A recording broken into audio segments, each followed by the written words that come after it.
It was the morning of December 7th, 1941, Sunday, the kind of warm, cloudless Hawaiian morning that made you want to leave the windows open and take your time over breakfast. Across Pearl Harbor, the ships of the United States Pacific Fleet sat in their moorings, still and orderly, a monument to what American naval power looked like at rest.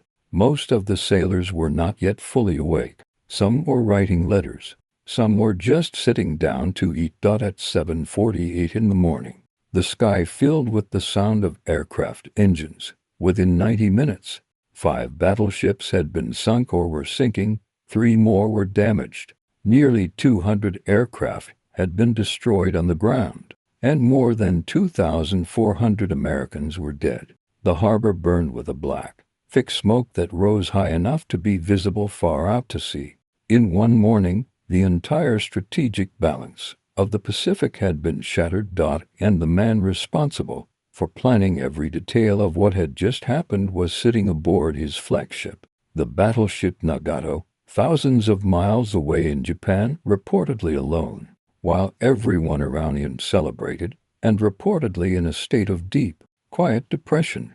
That man was Admiral Isoroku Yamamoto. He was 57 years old. He had spent years warning his own government not to go to war with America. He had studied in the United States, traveled its roads, walked through its factories, and understood something about American industrial power that very few people on his side of the Pacific were willing to hear.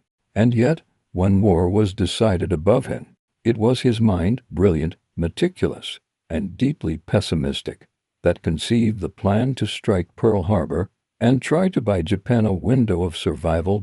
This is the story of how that plan was born, how it was fought over and nearly killed before it ever launched, what it actually achieved on the morning it was carried out, and what it ultimately set in motion, not just for the war, but for Yamamoto himself. The boy from Nagato, Isoroku Yamamoto, was born on April 4, 1884. In the small city of Nagoya on the western coast of Japan's main island. He was the 7th and youngest son of an impoverished schoolteacher named Sadayoshi Takano, a former low-ranking samurai who had come down considerably in the world since the old feudal order dissolved. The family lived in a small wooden house. Rice was often scarce.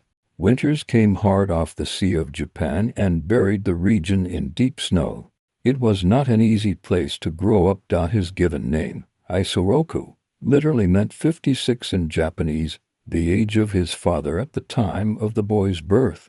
It was an unusual name, the kind that people noticed, and sometimes quietly pitied. He grew up aware of his family's fallen status, working alongside his older brothers in the garden during summer, clearing snow in winter, and attending school where his father sometimes taught. He was not a physically imposing child, and he was often ill, but there was something in him that drove forward regardless. He competed in military drills with more commitment than his health probably warranted. He studied harder than the boys around him seemed to think was necessary. As a teenager, he made a decision. He would enter the Imperial Japanese Naval Academy. It was the kind of institution that could transform a boy from a struggling family into something else entirely. Of the 300 young men who sat the entrance examination, Yamamoto placed second. He was 16 years old. The academy at Etajima was a demanding place. Cadets were forbidden from drinking, smoking, eating sweets, or associating with women. The training was physically brutal, designed to eliminate anyone whose commitment was anything less than total. Yamamoto came through it and graduated in 1904, ranking 7th in his class, just in time for the first major test Japan's new navy would face. The Russo-Japanese War had been underway since February of that year. In May of 1905, Ensign Yamamoto found himself aboard the armored cruiser Nishin at the Battle of Tsushima Strait, one of the most decisive naval engagements of the early 20th century. The Japanese fleet, under Admiral Hachiro Togo, met and annihilated the Russian Baltic Fleet in a battle that sent shockwaves through every major naval power on Earth. The Nishin was in the protective screen around Togo's flagship, and at 6:15 in the evening, a shell hit the ship directly and knocked young Ensign Yamamoto unconscious. When he came around, he found that 2 fingers on his left hand were gone, and a chunk of his thigh had been torn away by shrapnel. He spent 2 months in hospital before he could walk properly again. He went home to Nagaoka, a wounded veteran at 21 years old. He was later adopted by the prominent Yamamoto family, a common practice among Japanese families with no male heir, and took the Yamamoto name. He married in 1918. He had 4 children. His life looked, from the outside, like the steady, honorable progress of a man climbing his way through a hierarchical institution through pure ability. But what was forming inside that mind during those years was something more unusual and considerably harder to categorize. 2 years in America in 1919. Isoroku Yamamoto arrived in the United States to study at Harvard University. He was there for 2 years, studying English and economics, and the experience marked him in ways that most of his naval colleagues could not fully understand because they had not seen what he had seen. Yamamoto crossed this country. He hitchhiked to Mexico and toured the oil fields there. He drove through the industrial heartland. He visited the automobile factories in Detroit, and he stood in Texas and looked at oil infrastructure that made Japan's domestic resources look almost embarrassingly small by comparison. He became so knowledgeable about American petroleum that several U.S. oil companies reportedly offered him a job before he returned home. He also became a remarkable poker player. He sat in on games with American naval officers, studied them, read them, understood how they thought. He came away with a peculiar mixed assessment of his hosts, a somewhat low opinion of American naval officers as a professional class, whom he considered more interested in golf and social clubs than serious strategic thinking, but a profound and increasing respect for what the United States could do as a nation once it decided to do something. He understood the arithmetic of American industrial production and manpower in a way that very few Japanese officers of his generation ever bothered to seriously calculate. He returned to Japan and spent the 1920s working his way through increasingly senior postings, including a second tour in Washington as a naval attaché between 1926 and 1928. He came back to Japan each time more certain of one thing: a prolonged war with the United States was something Japan could not win. Not because Japanese sailors were not skilled, not because the Japanese Navy was weak. By the early 1930s it was anything but weak, but because the industrial and resource gap between the two countries was so enormous that time itself would favor America in any extended conflict. This was not a popular view in Japan in the 1930s. Militarist faction had been gaining power through the decade, and Japan's expansion into Manchuria, its war in China, and the aggressive promotion of a Pan-Asian empire under Japanese leadership were gathering momentum that seemed, to many Japanese officers, unstoppable and righteous. Yamamoto pushed back. He opposed the alliance with Nazi Germany and Fascist Italy. He had heated arguments with army officers about the wisdom of escalation. He was so openly contrary to the prevailing tide that by 1939, the threat of assassination from ultranationalist elements was considered real enough that the Navy moved him out to sea as Commander-in-Chief of the Combined Fleet, partly as a promotion, and partly because it was thought he would be harder to kill on a battleship than in an office in Tokyo. He knew what that assignment meant. He was now in command of the Navy that might have to fight a war he had spent years arguing against. The man who opposed the war before the shooting started, before the planning, before the carriers and the torpedoes, and the long slide toward December. Yamamoto tried one more time to be heard. In the summer of 1941, with Japan's militarist leadership pressing toward war with the United States and Britain, Yamamoto met with Prime Minister Fumimaro Konoe. The conversation has been recorded. Konoe asked Yamamoto directly, "If it comes to war with the United States, what happens?" Yamamoto's answer was not what a commander planning to win was supposed to say. He told Canoe that if ordered to fight, he could guarantee a tough fight for the first 6 months, possibly a year. He could promise victories in that window. But after that, after 12 months, 18 months, he had absolutely no confidence in the outcome. He told Canoe he hoped the government would make every effort to avoid this war. This quote is verified. It appears in multiple Japanese sources and was recorded by people present in the room. Yamamoto said it directly, clearly, and more than once to more than one person. He was not hedging. He was telling his own government, as plainly as military decorum allowed, that they were walking into a catastrophe. His warnings went the same place that unwelcome warnings usually go in. Governments where momentum has replaced deliberation. Nowhere. The Imperial Conference of July 2, 1941 confirmed the decision to attack the Western powers.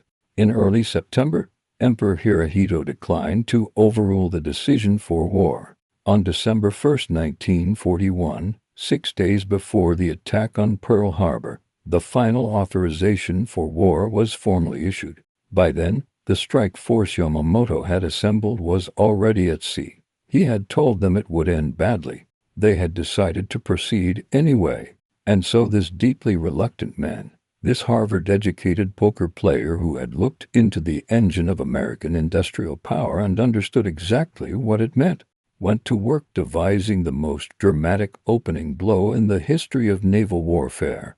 The birth of a plan, idea that would become the attack on Pearl Harbor did not arrive fully formed in Yamamoto's mind on one specific day. It developed over several years, shaped by multiple influences and an evolving strategic calculation. The British raid on the Italian fleet at Taranto in November 1940 was a significant catalyst. On the night of November 11th and 12th, just 21 fabric-covered ferry swordfish biplanes launched from the carrier HMS Illustrious flew into the heavily defended Italian naval base at Taranto and sank or damaged 3 Italian battleships in shallow water. It proved something that many senior naval officers still refuse to believe, that aircraft launched from carriers could devastate a fleet at anchor, even in a harbor where conventional wisdom said torpedoes could not function properly. The implications were enormous. Yamamoto studied the Taranto raid carefully. Japanese observers were dispatched to Italy to see the aftermath firsthand. His planning team studied the attack from every angle, and Pearl Harbor, which shared Taranto's key characteristic, a shallow harbor where conventional torpedoes would simply bury themselves in the mud, began to look like something that might, with the right technical solutions, be achievable. On January 7, 1941, Yamamoto committed his concept to paper in a memorandum to the Navy minister, proposing a carrier-based aerial strike against the American fleet in Hawaii. He wanted to cripple American naval power in the Pacific before Japan's expansion into Southeast Asia began, eliminating the threat of the Pacific Fleet interfering with Japan's seizure of the oil-rich Dutch East Indies, Malaya, and the Philippines. The logic was not irrational, even if the larger strategy was reckless. Japan needed oil. The United States had cut off Japanese oil imports in July 1941 after Japan moved into southern Indochina, and that embargo was strangling the Japanese military machine. The oil Japan needed was in Southeast Asia, in territories held by the British, Dutch, and Americans. Japan was going to go south and take those resources. The question was whether the American Pacific Fleet would be allowed to interfere with that operation unhindered. Yamamoto's answer: do not let it. Hit it first hard before it can respond. Selling the impossible plan. What is often underappreciated about the Pearl Harbor attack is how close it came to never happening. Not because of American intelligence, not because of weather or timing, but because Yamamoto's own Navy almost killed it in committee. The Naval General Staff, the senior planning body responsible for Japanese naval strategy, opposed the Pearl Harbor operation for months. Their existing strategic concept was essentially defensive. wait for the Americans to come west across the Pacific, and then ambush them near Japan's home waters. This had been doctrine for years. It was the assumption that had been built into every war game, every training exercise, every long-term planning document. The idea of sailing the entire carrier fleet 3,000 miles into the central Pacific to attack an American base was, to most senior officers, simply too dangerous. The chief of the Naval General Staff's Operations Section, Captain Tomioka Sadakoshi, assembled a detailed list of objections. The risk to Japan's carefully developed carrier R groups was enormous. The refueling requirements across the North Pacific in winter were nightmarish. The chances of discovery were high, and if the carriers were lost, Japan would have nothing left to stop an American naval advance toward the home islands. Tomioka estimated the operation's chance of success at less than 40%. Even Rear Admiral Takejiro Onishi, who had been assigned to develop the initial planning concept, went to Yamamoto aboard his flagship Nagato in September 1941 and earnestly advised him to abandon the operation. He thought the risk was simply too great. Yamamoto refused. He did not argue endlessly. He did not slowly persuade. He played the one card that could not be beaten. In a series of meetings with the Naval General Staff in October 1941, Yamamoto's representatives delivered an ultimatum: either approve the Pearl Harbor operation in its entirety, or Yamamoto and his entire combined fleet staff would resign. For the Naval General Staff, this was an impossible position. Admiral Osamu Nagano understood that going to war against the United States without Isoroku Yamamoto in command of the combined fleet was unthinkable. Yamamoto was irreplaceable. He was the most capable admiral Japan had. And so the Naval General Staff capitulated, not because the logic of the Pearl Harbor plan had won the argument, but because Yamamoto had refused to take no for an answer. And he had the personal prestige to back up that refusal. The approval was given in late September and finalized in October of 1941. Full-scale planning could now proceed openly. The mechanics of the planets approved the planning for what the Japanese called Operation Z, Operation Hawaii internally, after the famous signal flag Admiral Togo had flown at Tsushima. Accelerated rapidly. The man chiefly responsible for the detailed tactical plan was Commander Minoru Genda, a gifted aviation officer whom Yamamoto had placed in charge of the air operations. Planning, Genda's central contribution was the idea of concentrating all 6 of Japan's front-lying carriers into a single strike force. No navy had ever done this before. Every naval tradition said you spread your carriers to reduce the risk of losing them all in one attack. Genda's logic ran the other direction. Concentrate the aircraft to maximize the weight of the first blow.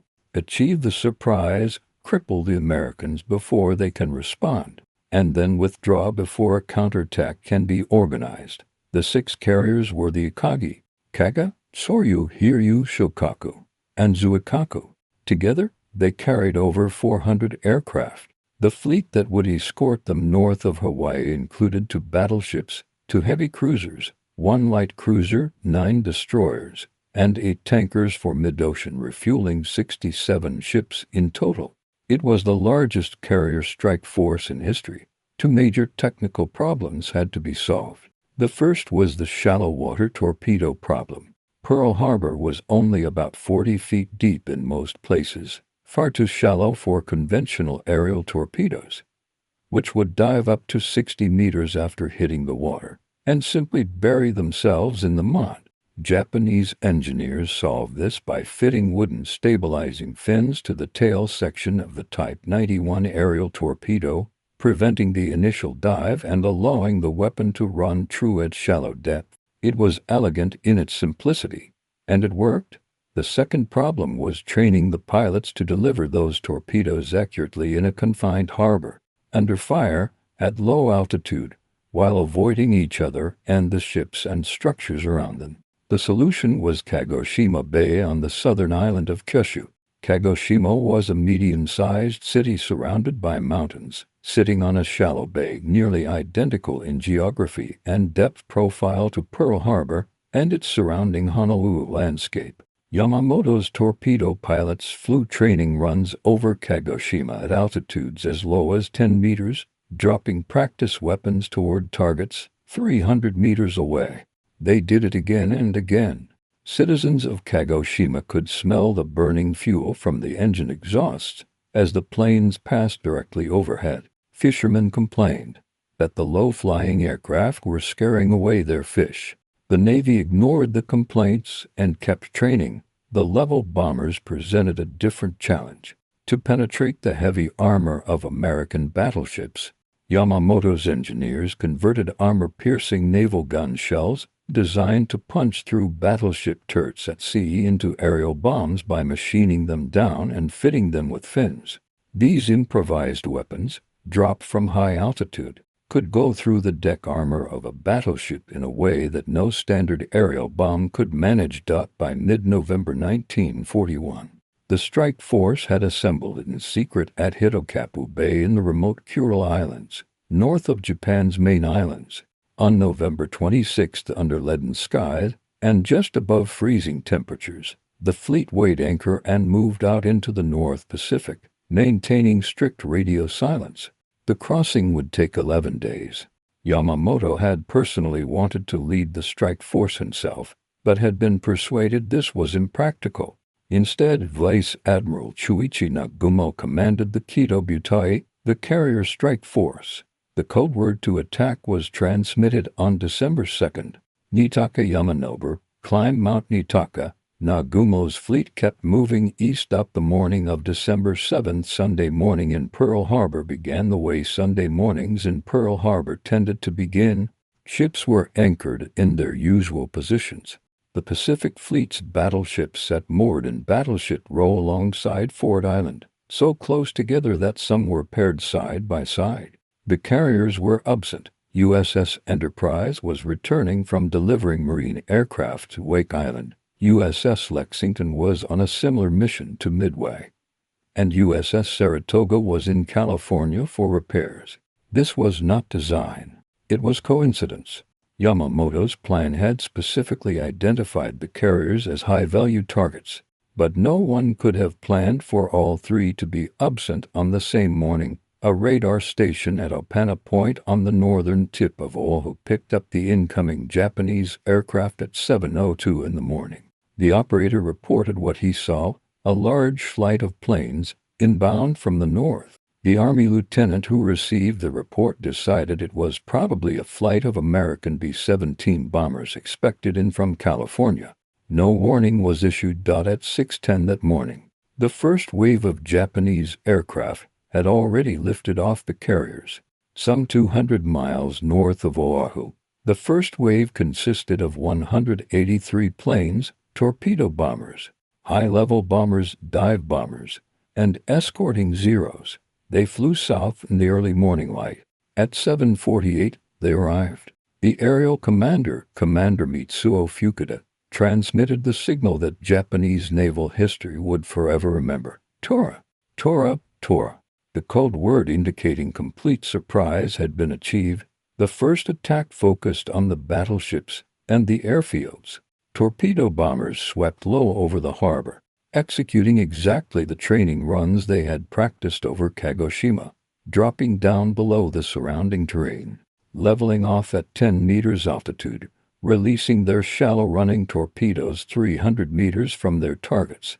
The torpedoes ran true. At approximately 8:10 in the morning, an armor-piercing bomb dropped from high altitude penetrated the deck of USS Arizona and detonated in her forward ammunition magazine. The explosion was catastrophic. 1,177 men died on the Arizona in that moment, nearly half the total American death toll from the entire attack. The ship sank almost immediately. She is still on the harbor bottom today, still leaking oil, still holding most of her crew.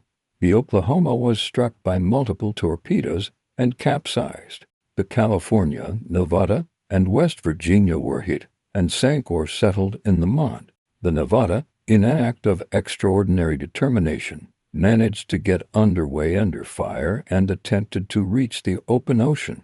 She made it down the channel before the second wave arrived and concentrated its attacks on her, trying to sink her and block the harbor entrance. She was beached deliberately to prevent that outcome. The second wave, 171 aircraft in total, arrived at 8:55 and continued the assault for another hour. By around 9:45, the Japanese aircraft departed back toward the carriers.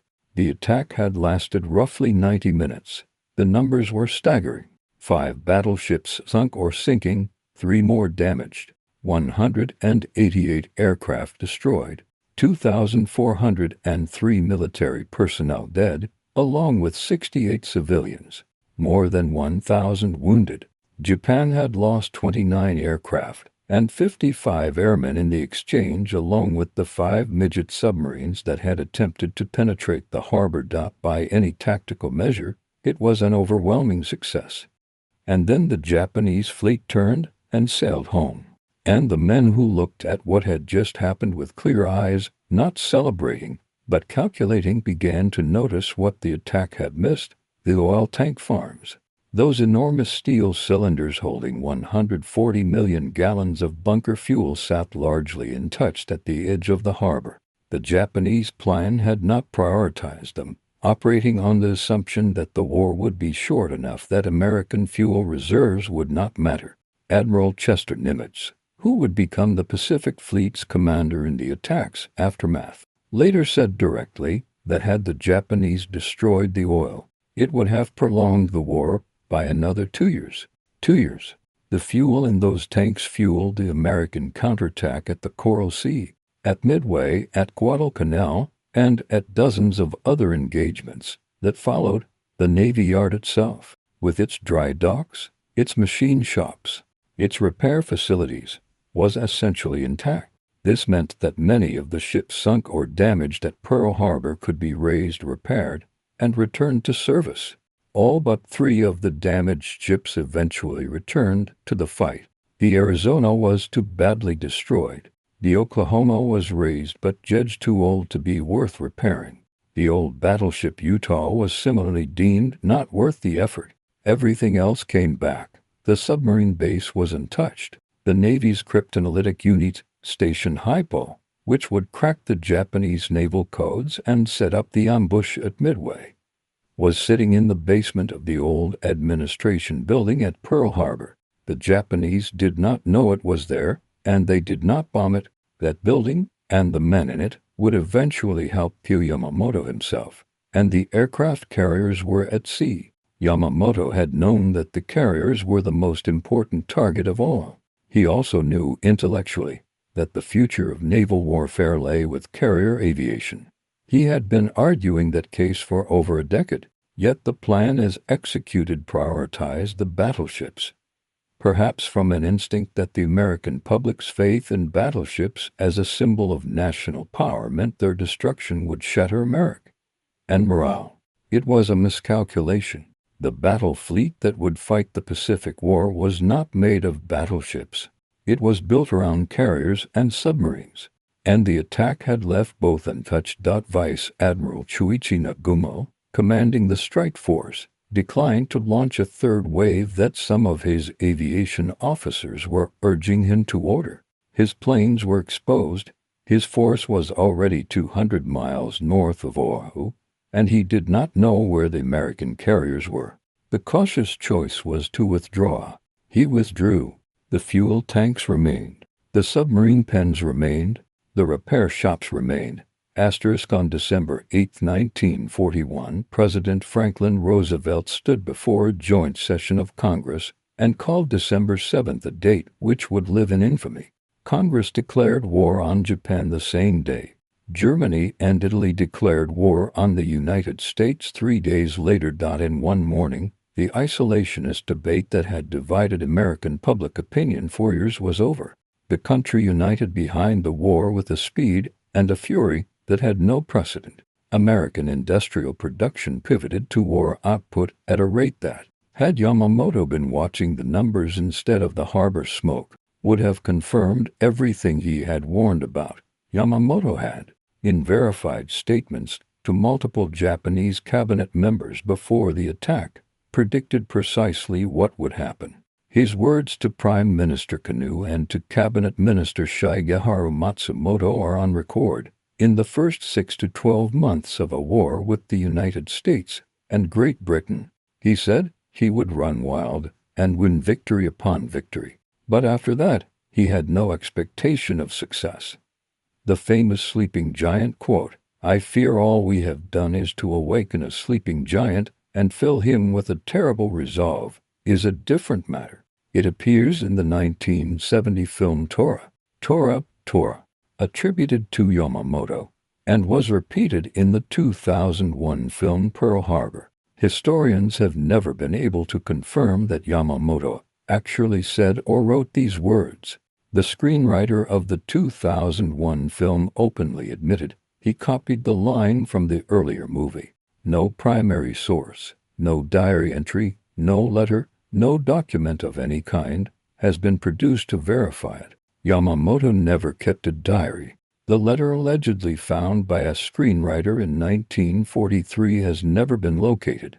But what Yamamoto did verifiably say to the editor of the Asahi Shimbun newspaper in January 1942, 2 months after Pearl Harbor, captures essentially the same sentiment. He wrote that a military man can scarcely pride himself on having struck a sleeping enemy. It was more a matter of shame, simply, for the one who struck. He told the editor to wait and see what the enemy did next, because he was certain that, angered and outraged, the Americans would soon launch a determined counterattack. He was right about the timeline. In the 6 months following Pearl Harbor, Japan moved with stunning speed. Hong Kong fell, Malaya fell, Singapore surrendered in a catastrophic British defeat, Guam, Wake Island, the Philippines, the Dutch East Indies. Japan's forces swept through them all, exactly as Yamamoto had predicted they would in his window of initial advantage. The Japanese Empire reached its furthest extent. It looked, from inside Japan, like total success. Then, almost exactly 6 months after Pearl Harbor, the Battle of Midway happened. June 4th through 7th, 1942, American codebreakers at Station HYPO, the same facility that had survived the Pearl Harbor attack untouched, had penetrated Japanese naval communications and decoded the plans for the Midway operation. Admiral Nimitz knew what was coming and positioned his carriers accordingly. In a single catastrophic afternoon, American dive bombers sank 4 Japanese aircraft carriers, the Akagi, Kaga, Soryu. And Japan lost not just the ships, but hundreds of its most experienced naval aviators, men who could not be replaced in Monsoyers. The Battle of Midway, as Yamamoto had warned in different words, was where the tide turned. By 1943, the war in the Pacific had turned decisively against Japan. Guadalcanal, which Japan had fought bitterly to hold, had been surrendered in February. American forces were methodically advancing through the Solomon Islands. Yamamoto, understanding the strategic reality better than almost anyone else in Japanese high command, was trying to find some way to slow the Allied momentum. In early April 1943, Yamamoto launched what was called Operation Igo, a major Japanese air offensive involving land-based aircraft and carrier planes operating from Rabaul and the Northern Solomons. The operation achieved mixed results at best, but Japanese commanders reported it as a success, and Yamamoto decided to fly to Bougainville personally to congratulate the airmen. It was a predictable thing to do, and in war predictability kills. On April 14, 1943, American codebreakers intercepted a Japanese naval message encoded in the standard JN-5D cipher. The message contained something extraordinary: Yamamoto's complete travel itinerary for his inspection tour, down to the minute departure times, arrival times, locations, the number and type of aircraft in his escort. It was, as one American intelligence officer later described it, the equivalent of an invitation. The decrypt reached Admiral Chester Nimitz within hours. He asked his intelligence chief Edwin Layton a direct question. "Do we try to get him?" Layton, who had known Yamamoto personally during a posting in Tokyo, told Nimitz that no other Japanese admiral held the same stature, the same experience, or the same capability. He could not be replaced. Nimitz approved the operation. President Roosevelt, informed of the opportunity, responded with two words: "Get Yamamoto." The authorization flowed through the chain of command. The mission was assigned to the Army Air Force's 339th Fighter Squadron at Guadalcanal, flying P-3G Lightning fighters, the only aircraft in the theater with enough range to reach the interception point. Major John Mitchell was given command. He had 16 P-38s, and 4 of them would be designated as the killer flight. Their job was to find and shoot down the bombers carrying Yamamoto. The rest would provide cover against Japanese Zero fighters. The route Mitchell planned was a circuitous 600-mile outbound leg, swinging wide west of the Solomons to avoid Japanese radar and observation posts, then cutting in toward Bougainville to intercept Yamamoto's flight at 9:35 in the morning, precisely calculated by airspeed compass and wristwatch. The mechanics of what Mitchell planned and executed on April 18, 1943, Palm Sunday, remain one of the most remarkable examples of aerial navigation in the entire war. He flew 16 planes at 50 feet above the waves for over 2 hours in radio silence, across open ocean, with no navigation aids beyond the compass and his watch. And at 9:34 in the morning, as the P-38s turned in toward the Bougainville coast, a pilot named Lieutenant Douglas Canning broke radio silence just enough to say a single word: "Bogies." There they were. Two Mitsubishi G-Forum Betty bombers transport aircraft, escorted by 6 Zero fighters, descending toward Bougainville exactly on schedule.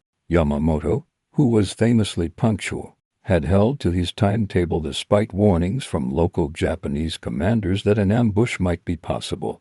The P-38s dropped their external fuel tanks and went to full throttle. The killer flight dove in. In the engagement that followed, lasting perhaps a minute, the lead bomber, the one carrying Yamamoto, was hit by gunfire and began trailing smoke from its right engine. It dropped, still flying, and went into the jungle below the coastal ridge. The second Betty was hit moments later and crashed into the sea.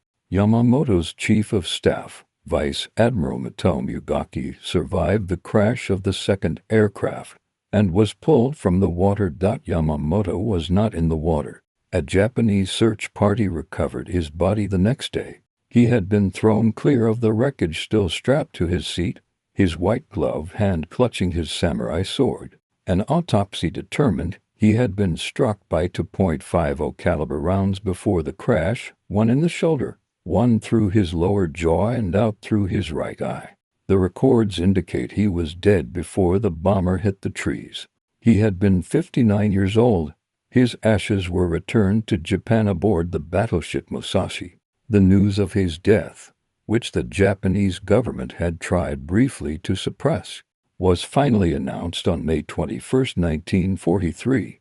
The Tokyo radio announcer's voice was described by American monitors as becoming choked, as if through tears, before the broadcast ended. He was given a state funeral, the second such honor in Japanese naval history. The first had been Admiral Togo, who had commanded at Tsushima in 1905, the battle where a 20-year-old Ensign Takano had first lost 2 fingers and learned something about the brutal price of naval warfare. It is genuinely difficult to assess Yamamoto with simple language, because he defies simple categories. He was a man who repeatedly, clearly and on the record told his own government that a war with the United States would end in Japan's destruction. He was right. He was also the man who planned the attack that started that war. He was the architect of Japan's greatest tactical success, and, in a certain reading of strategic history, one of the principal architects of Japan's ultimate defeat. Pearl Harbor succeeded as a tactical operation beyond what many of its planners dared hope. The damage inflicted was severe. American battleship power in the Pacific was, for a period, effectively eliminated. Japan's advance into Southeast Asia proceeded largely unchecked for those first 6 months that Yamamoto had described, and the technical achievement of the operation itself, the torpedo modifications, the Kagoshima training, the feat of moving 67 ships undetected across 3,000 miles of ocean in November, reflected genuine military genius. But the strategic result was the opposite of what Japan needed. The attack did not destroy the Pacific Fleet's ability to fight back. It destroyed the battleships while leaving the carriers, the submarines, the fuel, the repair facilities, and the codebreakers that would defeat Japan alive and operational. It did not intimidate the United States into a negotiated peace. It incinerated American isolationism in a single morning and handed Roosevelt a unified country demanding total victory. The men who believed Japan could trade tactical excellence for American industrial capacity had not done what Yamamoto had done. They had not sat in the factories of Detroit. They had not walked through the Texas oil fields. They had not calculated those numbers and understood what they meant. Yamamoto had. He had told them. And then, because he was a man of duty in a culture where duty was the highest obligation, he had planned the attack anyway as brilliantly as it could be planned, and set in motion the very catastrophe he had spent years trying to prevent. His death on April 18, 1943, was in one sense the closing of a circle. He had been killed by American codebreakers, descendants of the intelligence apparatus that had survived Pearl Harbor and touched in the basement of a building the Japanese had not bothered to bomb. The irony is almost too neat to be believed, but it is what happened. The attack that was meant to buy Japan time instead brought in an enemy who would not stop, equipped with tools Yamamoto's planners had overlooked, powered by fuel stored in tanks they had decided not to destroy. After Yamamoto's death, Japan never again won a major naval engagement of the Pacific War. His successor, Admiral Isoroku, lacked Yamamoto's stature and his particular combination of strategic vision and personal authority. The men who had worked with Yamamoto, including those who knew him best, were explicit. No one could truly replace him. Whether a different admiral could have changed Japan's fate at that stage of the war is, of course, an unanswerable question. The military situation was already dire. The fuel was running out. The experienced pilots were gone. Midway had happened, but the question of what Yamamoto himself might have done differently, had he been given the choice, had Japan's government listened to his warnings before the first torpedo ever left its wing, sits at the center of his complicated legacy. He was a man who knew exactly where the road ended. He walked down it anyway, and the road ended, as he always said it would, precisely where he said it would end. If this story helped you understand the man behind the attack on Pearl Harbor, the contradictions of a strategist who planned a war he opposed, and the consequences that followed, hit the like button and subscribe to WWI Explained. Turn on notifications so you do not miss the next one.